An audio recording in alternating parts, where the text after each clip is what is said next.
제가 미국에 있을 때 2013년 어느 날 뉴스, 야후 뉴스를 보는데, 지금은 야후 뭐 별로 이용하는 사람은 없죠. 저도 구글을 쓰고, 한국은 거의 네이버를 쓰잖아요. 저는 구글을 주로 많이 쓰는데, 그때만 해도 뭐 야후 뉴스를 많이 보고 야후를 많이 메일로 서로 연락도 하고 했어요. 근데 뉴스를 딱 보는데 릭 워렌 목사님 아들이 권총으로 자살했다, 그런 뉴스가 딱 떴어요. 제가 얼마나 놀랐는지. 릭 워렌 목사님은 80년, 90년, 2000년 초반까지 미국 교회를 이끌어가는 양대 산맥이었어요. 서부 쪽에 LA는 새들백 교회라고 해서 릭 워렌 목사님, 배프티스트의 우리 침례교회고, 또 하나는 시카고에 있는 윌로우 크레이크 교회라고 해서 빌 하이벨스 목사님이 심호하는 교회인데, 이 두 교회가 엄청나게 부흥해서 이 교회들을 통해서 하나님께서 미국의 교회를 이끌어 가셨거든요. 사실은 그 외에도 많은 교회들이 있었지만 대표적인 교회 하면 그 두 교회예요. 그 두 교회 담임하시는 목사님의 아들이 자살했다. 여러분, 목사님 아들이 자살했다 그러면 여러분 어떻게 생각되세요?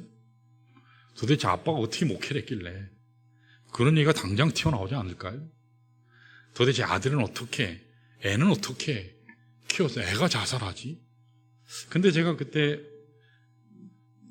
뉴스 쭉 보는데 그 밑에 댓글을 쭉 있는데, 댓글에 우리 한국 같으면은 뭐 이런저런 비난하는, 조롱하는 여러 가지 이야기를 쓸 텐데, 거기에는 다들 위로하는 말을 썼더라고요. 댓글에 쫙.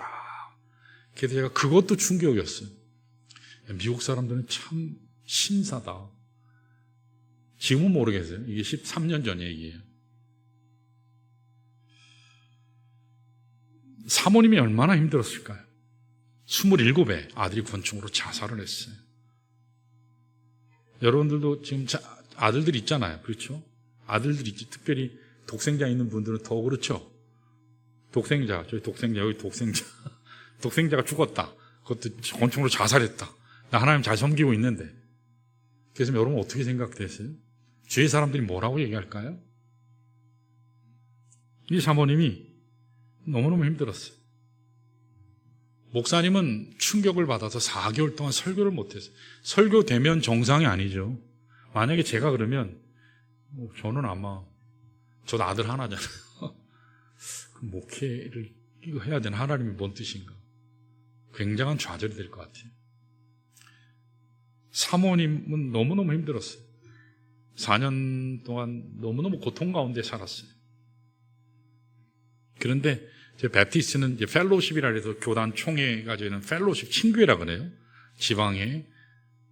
다른 감리교는 뭐, 장로교는 노회, 감리교회는 뭐 연회, 뭐 여러 가지 말로 얘기하는데, 저희는 지방에 또는 전국 친교회 이렇게 표현해요. 전국 친교회 미국에서 모였는데, 이 사모님을 강사로 초청을 했어요. 근데 사모님이 그 엄청난 고통과 슬픔, 중압감 속에 신음을 토해내면서 잠을 이루지 못했다라는 얘기를 하면서, 남편은 설교를 할 수가 없었다.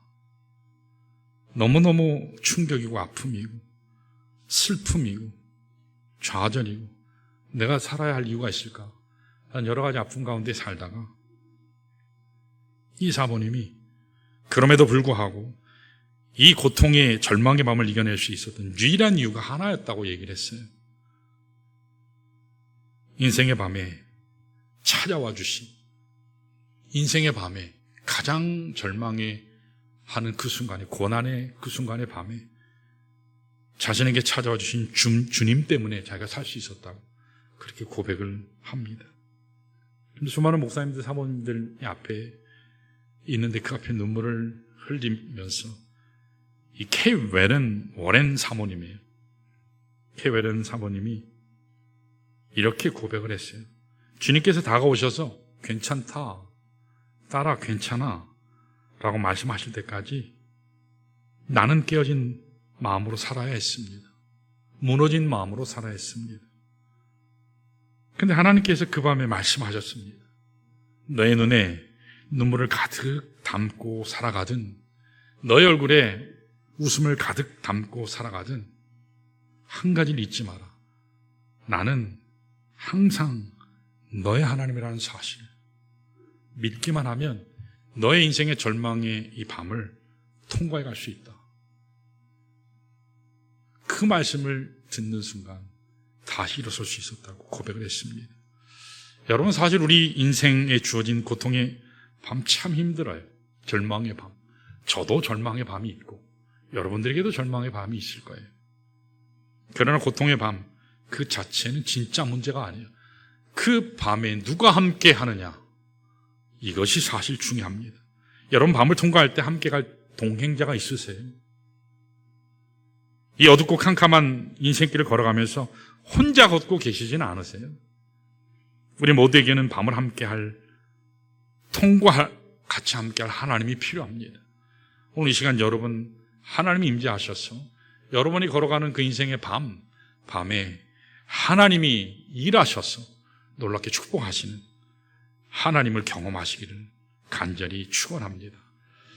오늘 본문 말씀은 이스라엘 민족이, 유대 민족이 당할 처참한 고난의 밤을 먼저 바라보게 하시는 하나님이 나오는데, 그 고난을 바라본 이 다니엘의 엄청난 좌절과 절망과 충격에 빠진 모습이 오늘 본문 말씀입니다. 오늘 본문은 지난번에 다루었던 두 번째 묵시 환상에 대한 구체적인 해석이 오늘 본문이 나옵니다. 지난주에 우리 세 왕에 대해서 얘기했죠. 세 왕이 누구였죠? 자, 첫 번째 왕이 누구였죠? 예, 워낙 오래돼서 기억 안 나시죠? 일주일이 너무 길어서 그렇죠. 고레스 왕, 그리고요 알렉산더 대왕, 그리고 한 사람이요 좀 독특하죠? 안티코스 4세. 이 세 사람의 왕이. 오늘은 안티코스 4세에 대한 이야기. 알렉산더가 9절에 여기 보면 작은 뿔이라고 나오는데, 여기가 오늘 우리가 중요하게 봐야 되는 말씀이에요. 지난번에 잠깐 설명드린 것처럼 알렉산더 대왕이 죽고 나서 그 헬라 제국이 4개의 나라로 분열됐다 그랬잖아요. 그 중에 한 왕조, 시리아 지역에 세워진 왕조가 셀루시드 왕조예요. 셀루코스 장군이 세운 왕조가 셀루시드 왕조예요. 여기에서 8번째로 출현한 왕이 안티코스 4세예요. 안티코스 4세는 유다가, 이스라엘이 지금까지 경험한 모든 왕을 다 합친 것보다도 가장 악한, 가장 사악한, 가장 악랄한, 참혹하게 이스라엘을 핍박하고 처형했던 그런 왕이었습니다. 그 참혹한 일을 이 안티코스한테 어떻게 당할 것인가에 대해서 미리 보게 하나님이 하셨거든요. 이것은 오늘 하나님께서 다니엘에게 주신 환상의 내용이에요. 자, 27절을 한번 보시면 이 환상을 본 다니엘의 반응이 나와요. 우리 한번 읽어볼까요? 시작. 이에 나 다니엘이 지쳐서 여러 날 앓다가 일어나서 왕의 일을 보았느니라. 내가 그 환상으로 말미암아 놀랐고 그 뜻을 깨닫는 사람도 없었느니라. 자, 오늘 성경을 펴시든 주보를 펴시든 거기 말씀에서 지쳐서라고 나오거든요. 거기 이렇게 동그라미를 치세요. 지쳐서. 여기 지쳐서라는 말은 그냥 피곤해서 쓰러졌다 그런 수준이 아니고 여러 날을 알아 누웠다 그 말이에요. 기가 빠지고 맥이 빠지고, 그래서 우리 기진 맥진했다 그랬잖아요. 완전히 소진된 거예요. 모든 진이 다 빠졌습니다. 엄청난 중압감 가운데 눌린 상태, 모든 진이 다 빠져버린 상태입니다. 그래서 그가 아파서 누울 정도로 고통을 당했다, 그런 뜻이에요. 근데 왜 고통을 당했을까? 이게 27절 하반부에 나와요. 21절 하반부에 이렇게 나오죠. 뭐라고요? 그 환상으로 말미암아 놀랐고 그렇게 나와요. 여기 놀랐다고는 하지만 놀랐다라는 말에 다시 동그라미를 치시면 엄청난 충격을 받았다 이 말이에요. 그냥 잠시 깜짝 놀랐다 그 수준이 아니에요. 충격을 받았어요. 알아 누울 만큼. 기진하고 쓰러질 지경까지 갔다는 겁니다. 도대체 다니엘이 무슨 환상을 받길래 그가 이렇게 충격을 받아서 기진맥진할 만큼 됐을까? 13절을 보시면 그가 봤던 환상의 내용이 간략하지만 거기 나와요. 우리 읽어볼까요? 시작. 내가 들은즉 한 거룩한 이가 말하더니 다른 거룩한 이가 그 말하는 이에게 묻되 환상에 나타난 바 매일 드리는 제사와 망하게 하는 죄악에 대한 일과 성소와 백성이 내준 바 되며 짓밟힐 일이 어느 때까지 이를꼬 하매. 여기 다 나오진 않지만 간략하게 나와요. 거룩한 이의 대화라는 것은 이게 천사들 간의 대화를 얘기해요. 그 대화 가운데 장차 작은 뿔이 있는데 안티코스 4세, 이게 적그리스도라고 할 수 있는 안티코스가 어떤 일을 할까 나열되어 있어요. 제사를 폐기해요. 그 예배를 폐기시켜버려요. 망하게 하는 죄악, 다시 얘기해서 하나님의 성전을 더럽히는 죄악을 짓는다 이 말이에요. 거기 망하게 하는 죄악 동그라미 치시고 하나님의 성전을 더럽히는 죄악입니다. 성전을 회파시키는 거예요. 그걸 백성들을 짓밟도록 내어주는 일이에요. 하나님께서 그냥 이렇게 내주신다는 거죠. 이걸 자행한 사람이 안티코스 4세예요. 그가 다스릴 때 유다 민족이 참혹한 핍박을 받았습니다. 제가 좀 더 자세하게 정리해드리면 안티코스 4세는 유대 종교를 말살시켰어요. 어떻게 말살시켰냐면 하나님 야훼라는 말조차도 못하게 만들었어요. 그 말을 하면 처형시켰어요. 하나님이라는 말 자체를 못하게 했어요. 그들의 마음에 철저하게 지워버리려고 악행을 행했습니다. 번제의 잔을 없애버렸어요. 거기다가 제우스 신상을 갖다 만들었어요. 하나님의 거룩한 처소인 성소와 지성소에 돼지 피를 뿌렸어요. 돼지 피는 성경에서는 가장 부정한 피라고 생각하잖아요. 의도적으로 하나님의 성전을 회파하기 위한 그런 행동이었어요.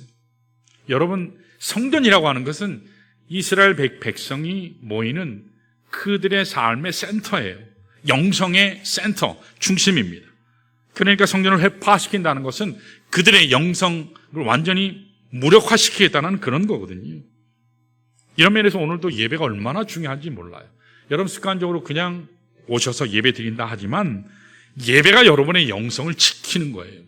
예배를 소홀히 하면 여러분 영성은 깨지게 돼 있습니다. 하나님을 만나는 것이 너무너무 중요한 거거든요. 여러분 예배는 뭐죠? 사람 보기 위해서 오는 건가요? 아니요. 예배는 하나님 만나러 오는 겁니다. 예배는 하나님 만나러 오는 거예요. 그래서 여러분 하나님 깊이 만나시기를 축원합니다. 하나님 만나지 못하면 시간 낭비예요. 하나님 만나는 것이 대단히 중요하거든요. 그런데 이 안티코스 4세는 성전을 회파시켰어요. 하나님 못 만나게. 영성의 중심부를 사라지게 했습니다. 그리고 성경 사본을 불태워버렸어요. 안식일을 지키지 못하게 했어요. 할례를 금지시켰어요. 모든 유다 백성에게 돼지고기를 먹게 강요했어요. 안 먹으면 처형시켰어요. 마카비라고 하는 이 외경을 보면 이런 일화가 전해집니다. 시리아 군사가 할례를 행하는 그 엄마, 유대 엄마. 여러분 할례는 며칠 만에 행하죠? 태어난 지 8일 만에 하는 게 할례예요. 아예 성게 표피를 잘라내는 거죠. 오늘 얘기하면 뭐 포경수술이라고 얘기할 수 있죠. 8일 만에 하는 게 할례예요. 근데 그 할례는 하나님의 백성됨에 대한 표시, 표징이거든요. 이스라엘 백성이면 다 받게 돼 있어요. 근데 그거를 했다고 해서 시리아 군사가 그걸 목격한 그가 아이를 그 자리에서 죽이고 그 아이를, 죽은 아이를 엄마의 여기 목에 이렇게 걸고 죽은 피투성이 된 그 아이를 목에 걸고 예루살렘 성을 돌게 했다는 기록이 나와요. 굉장히 잔인하죠. 상상을 초월할 수 없는 역사상 가장 처참한 처절한 어둠의 밤이 이스라엘이 겪는 밤이었어요. 오늘 본문에서 다니엘이 보았던 환상의 내용이 바로 이러한 것이었어요. 절망적인 밤 앞에 그는 공포에 빠지고 두려움 가운데 빠지고 엄청난 슬픔 가운데 빠졌어요. 그래서 온 몸에 힘이 다 빠지고 기진맥진해진 겁니다. 그래서 들어누운 거예요. 그래서 아팠던 겁니다. 자, 우리 다 같이 이런 다니엘을 누가 찾아오셨나? 우리 15절을 한번 볼까요? 같이 읽습니다. 시작. 나 다니엘이 이 환상을 보고 그 뜻을 알고자 할 때에 사람 모양 같은 것이 내 앞에 섰고, 저기 사람 모양 같은 것에 동그라미를 치세요. 다니엘서에 예외 없이 사람 모양 같은 것 하면 다 그리스도를 얘기해요. 성육신 하시기 전에 찾아오시는 그리스도. 여러분 그리스도께서 한번 오셨죠? 이미. 언제요?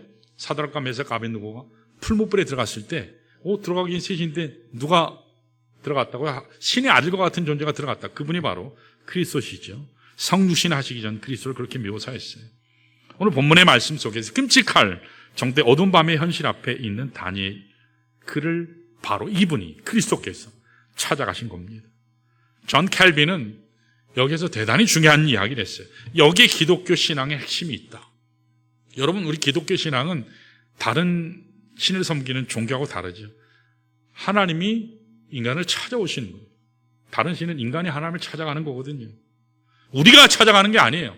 우리의 노력과 애써서 구원을 획득하는 것이 아니라 하나님이 우리를 찾아오시는 겁니다. 하나님이 구원을 준비하시고 우리를 찾아오셔서 은혜로 구원을 베풀어 주셨습니다. 이게 복음의 핵심이에요.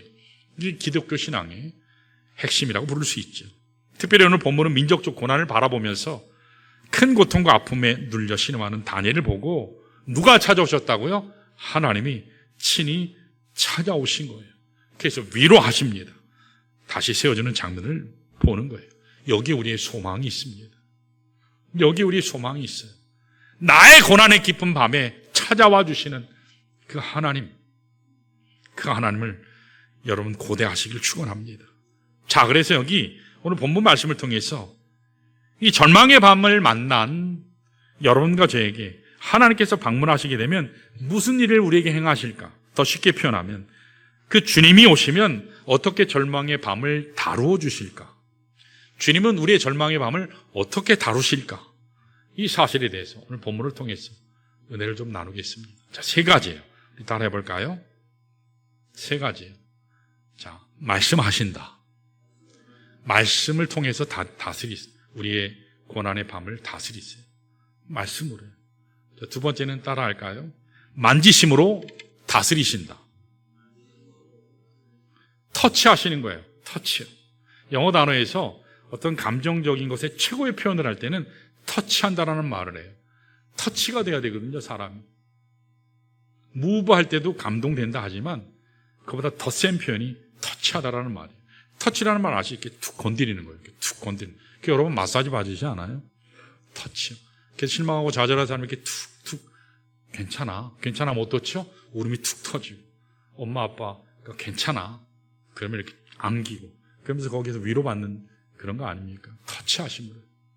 자, 세 번째. 따라할까요? 깨뜨리심으로 다스리신다. 깨뜨리심으로 다스리세요. 하나님께서 위로하시고 말씀하시고 위로하시고 터치하시지만 그것으로 끝나는 게 아니라 절망의 원인 자체를 깨 부수시는 거예요. 우리의 절망의 근원을 하나님은 부셔버리시는 거예요. 그 사실을 본문을 통해서 하나하나씩 보면 좋겠습니다. 자, 뭐라고요? 절망의 밤을 어떻게 하나님이 다스리신다고요? 첫 번째는 말씀을 통해서, 두 번째는요 만지심을 통해서, 세 번째는요 깨뜨리심을 통해서 하나님께서 일하세요. 자, 첫 번째는 말씀을 통해서 하나님께서 다스리세요. 말씀을 주시는 주님입니다. 우리에게 찾아오시는 그 하나님은 말씀을 통해서 우리의 절망의 밤을 다스리세요. 자, 우리 다 같이 16절, 17절 한번 볼까요? 16절 같이 읽습니다. 시작. 내가 들은즉 을레 강 두 언덕 사이에 사람의 목소리가 있어 외쳐 이르되 가브리엘아 이 환상을 이 사람에게 깨닫게 하라 하더니, 자, 저기 보시면 사람의 목소리라고 나오잖아요. 동그라미를 이렇게 치시면 사람의 목소리가 누구 목소리일까요? 하나님은 다니엘이 들을 수 있는 방식으로 사람의 목소리로 말씀하셨다, 그 말이에요. 저기 사람의 목소리는 그 인간이 하는 말씀이 아니라 하나님께서 하시는 말씀이다, 그 뜻이. 누구를 통해서요? 가브리엘을 통해서. 가브리엘을 통해서. 가브리엘아 이 환상을 이 사람에게 깨닫게 하라, 그렇게 말씀하죠. 주님께서 천사 가브리엘에게 다니엘에게 전할 메시지를 그에게 주신 겁니다. 참고로 여기 가브리엘이라고 하는 단어가 구약에서 처음 나와요. 가브리엘이라는 단어가 여기에서 처음 나와요. 자, 우리가 퀴즈 낼 때 가브리엘이라는 단어는 구약에서 나온다, 신약에서 나온다. 어디서 나온다고요? 구약에서 나와요. 어디서 나온다고요? 다니엘에서 나와요. 몇 장에서요? 8장에서 나와요. 가브리엘이라고 하는 천사는 직무가 기쁜 소식을 전하는 자죠. 환상을 이 사람에게 깨닫게 하라 그렇게 말씀하셨더니 17절 한번 볼까요? 17절에 이렇게 나와요. 읽습니다. 시작. 그가 내가 선 곳으로 나왔는데 그가 나올 때에 내가 두려워서 얼굴을 땅에 대고 엎드리매 그가 내게 이르되 인자야 깨달아 알라 이 환상은 정한 때 끝에 관한 것이니라 그렇게 말씀했어요. 다시 얘기해서 네가 보고 있는 환상이 굉장하고 굉장히 어두운 밤이 영원히 끝나지 않을 것처럼 보이지만 그렇지 않아. 끝이 있어. 나 여호와가 정한 때가 있다. 그렇게 말씀하고 계세요. 여기 정한 때 끝이라고 하는 것은 뭐 인류의 종말을 얘기할 수도 있겠지만 오늘 본문의 직접적인 문맥을 보면 여기 지금 다니엘이 보고 있는 엄청난 고난, 이 환란의 밤이 영원히 계속되는 것이 아니라, 이스라엘이 겪는 환란의 밤이 계속되는 것이 아니라 하나님이 정하신 끝이 있다, 그 말씀이에요. 여기 얼마나 큰 위로가 되는지 몰라요. 우리 가운데도 인생의 긴 터널을 지나가는 분이 계실지 몰라요. 어둠의 터널이. 근데 오늘 하나님이 말씀하세요. 뭐라고요? 끝이 있다. 터널의 끝이 있다 말씀하세요. 이것을 알면 우리는 포기하지 않게 돼요. 제가 군대에서 저는 너무너무 열심히 군생활을 하다 보니까, 제가 아까 4번 받았다는데 정확히 보니까 3번 받았어요. 제가 유격훈련 3번 갔거든요. 자, 유격훈련 제가 말년병장에도 끌려갔어요. 재수가 없다 그래야 되는지, 좌우지간 복 받았다 그래야 되는지, 아주 죽을 고생을 했어요. 제가 유격훈련 가서. 자, 형제 중에 유격훈련 3번 가신 분 계세요? 특전사도 3번은 안 갈걸요. 우리 수색대 나온 우리 531 전도사가 수색대 나왔거든요. 1번 갔다 그러더라고요. 1번밖에 안 갔어. 제가 그랬는데. 수색대, 유격훈련 갈 때 희망이 뭔지 아세요? 50분 훈련하면 10분 쉬어요. 50분 거의 죽을 똥살똥 하다가 10분 쉬는, 50분만 하면 10분 쉬어. 그 희망으로 해요. 그리고 하루가 지나고 8시간 하고, 그리고 또 가고, 그리고 또 5일 동안 봤거든요. 죽을 맛이지. 근데 그때조차도 유격은 지나간다. 자매님들은 아무 생각이 없죠. 그렇죠. 군대를 안 갔다 오셔서. 형제들도 방에 갔다 오신 분들은 아무 생각이 없죠. 아무도 진짜 안 가셨나 봐요, 군대를. 형제들이. 끝이 있다라고 하는 것이 얼마나 큰 위로가 되는지 몰라요. 시련이 있어도 포기하지 않을 수 있는 이유는 뭐냐면, 하나님의 때가 되면 이 모든 것이 끝날 것이기 때문에. 내가 지금 당하는 절망의 밤이 영원토록 지속되는 게 아니고, 좌절의 밤이, 고난의 밤이 영원히 지속되는 것이 아니라, 하나님께서 정하신 때, 하나님께서 나를 위해서 최고의 축복으로 준비하시는 그 때가 되면 끝난다라는 사실이에요. 느부갓네살 왕이 그렇게 득세했지만 최고의 제국을 만들었잖아요. 바벨론 제국을 만들었잖아요. 그러나 그도 죽었어요. 하나님의 때가 되니까 죽는 거예요. 벨사살 왕이 대단히 교만했지만 그의 삶도 끝나는 때가 있었어요. 안티오쿠스 4세, 이스라엘 하나님의 백성을 가장 괴롭히는 이 안티오쿠스 4세, 영원히 살 것 같았지만 그도 죽는 때가 있었어요. 난폭한 행동이, 고난이 이스라엘에게 끊임없을 줄 알았지만 하나님이 정해놓으신 때가 있었다라는 사실이에요. 마찬가지입니다. 오늘 여러분과 제 삶에도 고난이 분명히 있어요. 그 고난이 아무리 길게 느껴져도 하나님의 정하신 때가 되면 반드시 풀릴 줄로 믿습니다. 자녀의 문제 정한 때가 있어요. 직장 때문에 힘들어하는 성도 여러분, 하나님의 정한 때가 되면 풀릴 줄 믿습니다. 질병이나 가난이나 우리에게 주어진 고통도 마찬가지야. 하나님의 정한 때가 반드시 있어요. 해결될 날이 올 줄로 믿으시기를 바랍니다. 근데 여기서 주의해야 될 게 한 가지가 있어요. 뭐냐면, 내가 그렇게 기도하는데 이쯤이면 성숙의 때가 돼서 이쯤이면 이제 이루어져야 되는데 왜 하나님은 여전히 뒷짐지고 계시지? 왜 내 기도만 응답하시지 않지? 왜 자꾸 딜레이 되지? 연기되지? 연기되는 것은요, 하나님이 거절하는 게 아니라는 것을 여러분 아셔야 돼요. 연기되는 것이 하나님이 나의 삶을 부인하는 게 아니라는 사실을 아셔야 돼요. 거절한다거나 부인하는 것과는 달라요. 하나님이 연기하시는 것은. 하나님이 연기하시는 이유는 뭐죠? 하나님의 정하신 때는 하나님이 우리를 향하신 가장 복된 때예요. 그래서 그때까지 하나님은 계속 딜레이 시키는 거예요. 그러므로 여러분 가운데 남편을 위해서, 아내를 위해서, 자녀를 위해서, 미래를 위해서 기도하시다가 아직 성취되지 않았기 때문에, 이루어지지 않았기 때문에 포기하지 마세요. 중단하지 마세요. 하나님의 때가 차면 반드시 이루어질 줄로 믿으시기를 바랍니다. 자, 이렇게 하나님은 인생의 밤을 통과하는 여러분과 저에게 정한 때가 있다라고 말씀하세요. 자, 두 번째 뭐라고요? 어떻게 다스리세요? 만지심을 통해서 우리를 터치해 주세요. 우리 서로 혼자 계신 분들이 계시는데, 혼자 계신 분은 서로 혼자 일이시고, 저 옆에 있는 분들이 이렇게 서로 어깨 토닥토닥 해주실까요? 격려 한번 해주실래요? 서로? 자, 서로 혼자 계신 분은 자기에게 이렇게 하시고, 자, 자기에게 나는 수고 참 많았어 이러면서 톡톡 토닥토닥 해주세요. 토닥거리는 거 굉장히 중요해요. 토닥토닥 해주세요. 여러분 스스로 사시면서 수고 많이 하시잖아요. 어둠의 밤을 통과하시는 여러분 얼마나 힘들어요. 하나님은 우리를 만져주세요. 저 멀리 계시는 하나님이 아니라 내 삶의 현장에 들어오셔서 내 안에 임재하셔서 나를 만져주세요. 나와 함께 울어주세요. 나와 함께 기뻐해 주세요. 나와 함께 때때로는 침묵으로 위로해 주세요. 하나님은 우리를 만져주심으로 우리의 밤의 문제를 다뤄주세요. 다 같이 18절 한번 볼까요? 이렇게 나와요. 시작. 그가 내게 말할 때에 내가 얼굴을 땅에 대고 엎드려 깊이 잠들매 그가 나를 어루만져서 일으켜 세우매 그랬어요.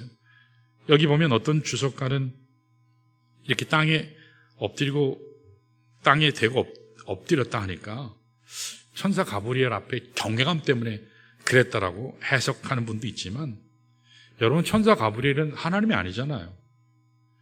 우리가 경배해야 될 분은 하나님이지 천사를 숭배하는 게 아니죠. 그러나 이렇게는 해석할 수 있어요.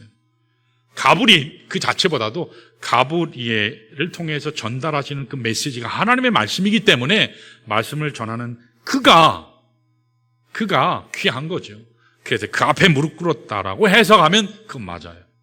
그러나 가브리엘 자체를 경배하기 위해서 있었던 건 아니죠. 이걸 더 뒷받침해 주는 건 뭐냐면 그 뒤에 나오는 깊이 잠들었다는 거예요. 여러분 그 위대하신 만왕의 왕이신 하나님이 오셨다고 하면 거기 앞에서 잠들 수 있을까요? 잠들 수 없죠. 진짜 두렵고 떨리는 마음으로 엎드렸다면 잠이 들 수가 없어요. 감히 하나님이 말씀하시는데 어떻게 땅에 코 박고 잠을 잘 수 있겠어요? 그러니까 오늘 말씀에서 강조하는 것은 그가 땅에 엎드려서 잠들었다라고 하는 것은 기진맥진해서 쓰러졌다 이 말이에요. 경외해서 쓰러진 게 아니고 기진맥진했어요. 다른 번역본에서는 혼절했다. 지치고 지쳐서 자신의 민족의 아픔을 바라보면서 너무너무 슬퍼서 울다 지쳐서 기가 다 빠지고 맥이 다 빠진 거죠. 탈진했다라는 사실이 일어날 기록조차 없이 쓰러졌을 때 누가 찾아오셨다고요? 그때 하나님이 찾아오셨다는 거예요. 그 하나님이 찾아오셨다는 거예요. 나를 어루만져 주셔서 일으켜 주셔서 세워주셨다. 급히 오셔서 나를 터치해 주셨다. 나를 일으켜 세워주셨다. 그렇게 고백하고 있어요.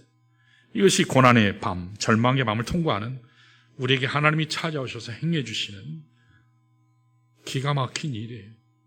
사랑 여러분, 너무 힘들고 지쳤기 때문에 포기하고 싶은 분들이 이 자리에 계실 수 있어요. 하나님께 나아가시길 바랍니다. 하나님은 결코 실망시키지 않으세요. 하나님은 준비하고 계세요. 내가 오기를 기다리세요. 터치하세요. 깨어지고 부서진 나의 마음을 하나님이 만져주세요. 강동케 해주세요. 처진 내 팔을 일으켜 세우셔서 일어나게 하시는 그 하나님을 여러분 한 주간 삶에서 경험하시길 축원합니다. 자, 마지막 세 번째 뭐라 그랬죠? 첫 번째는 말씀으로, 두 번째는 만지심으로, 세 번째는요 깨뜨리심으로. 박살내세요. 마지막으로 하나님께서 우리 가운데 찾아오셔서 하시는 일이 깨뜨리시는 사역, 이걸 뚫어낸다라고 표현할 수도 있고요. 여러분, 하나님은요, 제가 서두에도 말씀드렸지만 우리에게 단지 말씀만으로 그래 너 아프지 힘들지 이렇게만 말씀하시는 게 아니고요, 터치하시는 것만으로 끝나지 않아요. 이것만 해도 인간인 우리는 대단해. 우리가 만약에 그렇게만 해도 대단하잖아요. 근데 우리 하나님은 우리의 고통의 근원이 되는 것, 그것을 박살내 주시는 거예요. 우리 인생의 가장 큰 고통의 근원이 뭐죠? 사망권세예요. 사망권세를 예수 그리스도께서 십자가로 깨주신 줄로 믿습니다. 사망권세를 깨뜨리셨어요. 사망권세. 단순히 말씀만 하시는 분 아니고 위로만 하시는 분이 아니고 어루만져 주시는 것으로 끝나는 것이 아니라 실제 밤의 문제를 완전히 박살내시는 거예요. 밤의 문제를 뚫어내서 통과하게 하시는 그런 새 빛으로, 축제로 인도하시는 하나님 되십니다.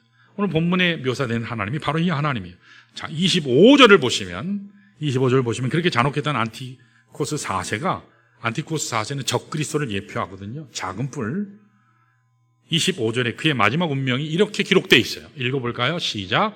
그가 꾀를 베풀어 제 손으로 속임수를 행하고 마음에 스스로 큰 체하며 또 평화로울 때 많은 무리를 멸하며 또 스스로 서서 만왕의 왕을 대적할 것이나 그가 사람의 손으로 말미암지 아니하고 깨지리라. 자, 뒤에 저기 색깔 주황색이 중요해요. 그가 사람의 손에 의해서가 아니고 어떤 제국에 의해서가 아니고 깨지리라. 누구에 의해서요? 하나님에 의해서. 하나님의 능력으로 깨진다라는 거예요. 인간의 노력이 아니고 우리의 애씀, 우리의 바람이 아니고 하나님께서 하나님의 때에 적그리스도를 부숴서 깨뜨리신다는 거예요. 나의 대적자, 우리의 절망의 근원, 고난의 근원을 하나님이 깨서 부숴주신다는 거예요. 하나님께서 특별히 한 사람을 일으키셔서 이 절망의 밤을 깨뜨리시는 사건이 중간사에 나와요. 그래서 중간사를 제가 잠깐 얘기할게요. 구약이 있고 신약이 있잖아요. 이건 아시죠? 구약이 있고 신약이 있어요. 근데 그 사이에 갭이 400년이 있거든요. 구약과 신약에 갭이 400년이 있어요. 그 400년을 중간사라고 표현을 해요. 중간에 이렇게 벙 떠 있기 때문에. 거기에는 선지자도 없고 하나님의 계시도 없고 하나님의 이상이 거의 없는 때예요. 그래서 특별히 구약과 신약을 연결할 때 마태복음을 맨 앞에 기록한 이유는 마태복음이 제일 먼저 기록된 게 아니에요. 사복음서에서. 마가복음이 가장 먼저 기록됐는데 마태복음을 정경 캐논에 있어서 가장 먼저 앞세운 이유는 가장 구약스럽거든요. 구약을 가장 많이 인용한 말씀이에요. 그래서 이 구약과 이 신약이 연결된 거다. 교량 역할을 하기 위해서 마태복음을 신약에서 가장 앞세워서 세웠어요. 그래서 어떤 신학자는 마태복음을 구약에 편입해서 해석하는 신학자들도 있어요. 성서신학자들도 있어요. 그런데 하나님께서 선지자를 보내시지 않았기 때문에 선지자가 마지막으로 온 선지자가 있어요. 신약 이 말씀에서. 누구죠? 천국에 가까웠느니라. 회개하라. 천국에 가까웠느니라. 막 선포하니까 사람들이 와 몰려갔어요. 유대인들이 와 몰려갔어요. 유다 광야까지 막 몰려갔어요. 왜 그랬을까요? 400년, 거의 400년 만에 나타난 선지자니까. 이제 드디어 메시아가 왔나 보다 하고 많은 사람들이 광야로 갔거든요. 그 사람이 누구죠? 누구요? 사도 요한이요? 세례 요한이요? 침례 요한이요? 침례 요한이요. 세례 요한이라기도 하기도 하고 침례 요한이었어요. 그래서 많은 사람들이 와 몰려갔던 거예요. 오늘 여기 다니엘서의 많은 내용이 언제 다뤄진 내용들이냐면 이게 중간사 시대 때 있었던 내용들이 많아요. 그래서 외경에 많이 기록되어 있어요. 마카비서, 그런 제1마카비서, 제2마카비서 이런 데 많이 기록되어 있어요. 이 중간시대의 역사를 보면 하나님께서 특별한 방법으로 안티코스 4세를 깨뜨려 주신 사실이 기억돼요. 이게 우리의 성경 정경은 아니지만 외경인 제1마카비서, 제2마카비서에 보면 또는 유다 역사가인 요세푸스의 기록에 보면 여기 있는 내용들이 상세하게 기록되어 있어요. 간략하게 말씀을 드리면 안티코스 4세가 시리아에 있는 그 거기에서 중앙에서 각 지역에 우상숭배 제단을 쌓게 했어요. 우상제사를 드리게 했습니다. 그리고 우상제사를 거부하는 사람들은 다 처형해서 죽였어요. 자, 유대도 마찬가지죠. 유대, 팔레스타인 지역도 예외가 아니죠. 그런데 유대 지역에 모데인이라고 하는 지역 가운데 거기에도 우상제단을 쌓으라고 했는데 거기에 제사장인 마따디아, 우리 한국말로는 그냥 마따디아라고 하는데 이게 그냥 원래 읽으면 마테티아스라는 사람이 있어요. 마테티아스라고 하는 제사장이 있는데 이 제사장은 하나님 앞에 바로 선 사람 같아요. 이 사람은 우상제단을 위해 만들어 놓은 제단을 박살내버리고 시리아 중앙에서 내려온 사신을 다 칼로 죽여버렸어요. 그러니까 어떻게 되죠? 이게 주전 167년경에 일어났던 일이에요. 그러니까 시리아 본부는 난리가 났죠. 어떤 놈이야? 가서 당장 죽여라. 그래서 이 마테티아스가 자기 아들들을 5 아들을 데리고 산으로 도망쳤어요. 지난주에 제가 하시딤을 얘기했는데, 하시딤 기억나세요? 경건한 자들, 이스라엘 위해 준비한 하나님의 경건한 자들이 있는데 그들이 이들과 합류해요. 마테티아스. 근데 마테티아스에게는 5 아들이 있는데 그 중에 셋째 아들인 주다스 마카비라는 아들이 있어요. 이 아들이 전략가예요. 굉장히 싸움을 잘해요. 전술의 대가예요. 용맹하고 머리도 좋고 스마트하고 너무너무 싸움을 잘해요. 그래서 이 아들이 싸웠다면 다 이겨요. 마카비라는 이 별명이 나중에 붙여졌는데, 이 별명의 내용이 뭐냐면 망치, 해머라는 뜻이에요. 한 번 때리면 박살낸다, 그런 이름의 뜻이에요. 그런데 오늘날의 유대 전통에 의하면 얘들은 조금 다르게 주장을 해요. 출애굽기 15장 11절에 보면 이렇게 나와요. 자, 저기 써 있죠. 여호와여, 신중에 주와 같은 자 누구니까? 근데 여기 있는 이 말을 원어 히브리어 단어를 쭉 보면 앞 단어 하나하나 글자를 떼면 이게 마카비라는 단어로 만들어져요. 마카비라는 단어. 확인해 보고 싶으면 제가 나중에 드릴 수 있어요. 마카비라는 말이 저렇게 만들어져요. 그래서 이렇게 해서 여호와여, 신중에 주와 같은 자 누구니까? 이 엄청난 이 사람은 바로 이 말씀에 의해서 하나님께서 보내신 사람이라고 이스라엘은, 유대인들은 지금도 이렇게 해석을 해요. 이 주다스 마카비는 주전 165년에 엠마오 전투라고 하는 엄청난 전투가 있는데, 이 시리아 군대를 격파하고 드디어 시리아 군대를 예루살렘에서 완전히 내몰았어요. 그래서 그들이 제일 먼저 한 일이 뭘까요? 제일 먼저 한 일이 성전을 회복하는 거예요. 가서 깨끗하게 청소하죠. 뭐부터 청소했을까요? 우상부터 부셨어요. 그리고 하나님의 성전을 돼지 피로 막 뿌려놓은 고기들을요 깨끗하게 청소해서 정결하게 했어요. 그러면서 하나님의 성전을 다시 수리하고, 그러면서 하나님 앞에 그 성전을 다시 봉헌했어요. 새롭게 봉헌했죠. 이게 주전 164년 12월 25일에 일어난 일이에요. 탈무드에 보면 재미있는 일화가 기록되어 있대요. 그들이 성전을 봉헌할 때 성전 안에, 성소 안에 이 금초대 불을 붙여야 되거든요. 그 불이 꺼지면 안 되니까 불을 붙이는데, 불을 붙이려면 뭐가 필요하죠? 오일, 기름이 필요하잖아요. 근데 그 기름이 나프타라고 하는 기름이래요. 그런데 이스라엘이 외침 가운데 있어서 성소, 성전 기능을 제대로 하지 못했잖아요. 느헤미야 시대 때부터 그들이 비밀스럽게 감추어 놓았던 순전한 기름이 있는데 그게 나프타래요. 언제인지는 모르지만 하나님의 때가 되면 이 기름을 쓰리라 해서 이걸 감추었던 그런 사람들이 있었나 봐요. 이 기름을 거기에 붓는데 이 기름이 딱 하루치였대요. 하루만 태우면 다 꺼지는데 기름을 붓는데 8일 동안 탔대요. 8일 동안. 그래서 사람들이 이것을 기적이라고 불러요. 자, 이렇게 하나님께 새로운 성전을 봉헌하게 하실 뿐만 아니라 불이 꺼지지 않는 기적을 보여주셨기 때문에 이것을 새로운 절기로, 새 빛을 주신 그러한 계기로 해서 그들이 여기에서 새로운 절기를 하나를 만들어요. 그게 하누카라고 하는 절기인데 이게 수전절이에요. 다른 말로 하면 빛의 축제라고 그렇게 부르기도 해요.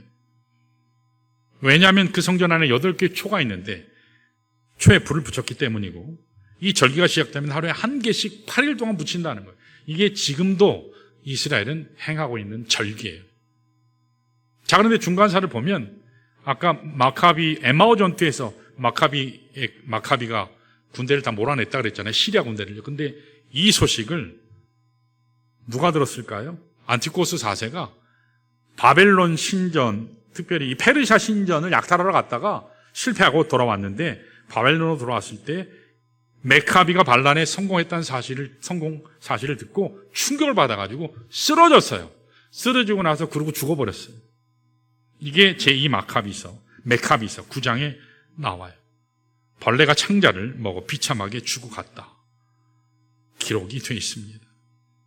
자, 여기까지가 제가 쭉 얘기한 거예요. 아마 평생 처음 들으신 분들도 계실 거고, 주다스 메카비에 대한 얘기를 제가 말씀드린 거예요. 주다스 메카비가 하나님께서 준비하신 뜨인 돌 같은 존재인 거예요. 그래서 누굴 박살냈어요? 작은 뿔을, 어둠의 존재인 적그리스도를 예표하는 안티코스 사세를 깨뜨려 주신 거죠. 한마디로 요약하면 하나님께서 이와 같은 어둠을 가져오게 했던 근본 대적자, 근본 원흉을 하나님이 깨뜨려 주셨다라는 사실이에요. 오늘 이와 같은 일을 하나님이 우리 삶 가운데서도 동일하게 행하실 줄로 믿습니다. 여러분 이 사실을 믿으면 여러분 복된 삶, 새빛으로 어둠의 권세가 떠나가게 될 것입니다. 악한 영의 역사가 사라지게 될 것입니다. 여러분 염려, 걱정, 근심이 온전히 하나님 은혜 가운데 부서지게 될 줄로 믿습니다. 그래서 오늘 이 시간에 여러분 기억해 하셔야 하는 것은 피 대신 예수님을 초청하는 거예요. 어둠이 있어요. 어둠을 해결할 수 있는 것은 단 하나예요. 빛이 비치면 해결돼요. 어둠은 빛만 비치면 떠나갑니다. 어둠은 빛이 임하면 깨어집니다. 어둠은 빛이 솟아나면 사라지는 거예요. 빛 대신 예수가 바로 그러한 분이에요.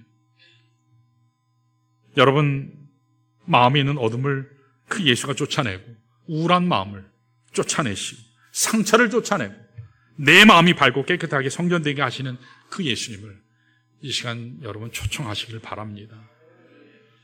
이 시간 우리 다 같이 일어나셔서 우리 언젠가 제가 찬양했었는데 제가 윌밍턴에 있을 때 참 많이 찬양했던 이 찬양을 하면 우리 자매님들이 참 힘있게 즐겁게 했던 찬양이 내 인생 여정 끝내요. 우리 인생 여정 끝나가는 그날까지 우리의 삶이 때때로 절망의 밤이 올 수 있지만 고난의 밤이 올 수 있지만 그러나 우리는 결국 빛 대신 예수와 함께 영원한 빛 가운데 어둠이 없는 그곳에서 절망이 없는 그곳에서 눈물이 없는 그곳에서 염려 걱정이 없는 그곳에서 하나님과 동행한다는 사실을 이 찬양 고백하면서 우리 함께 1절, 2절, 3절 천천히 찬양하시겠습니다.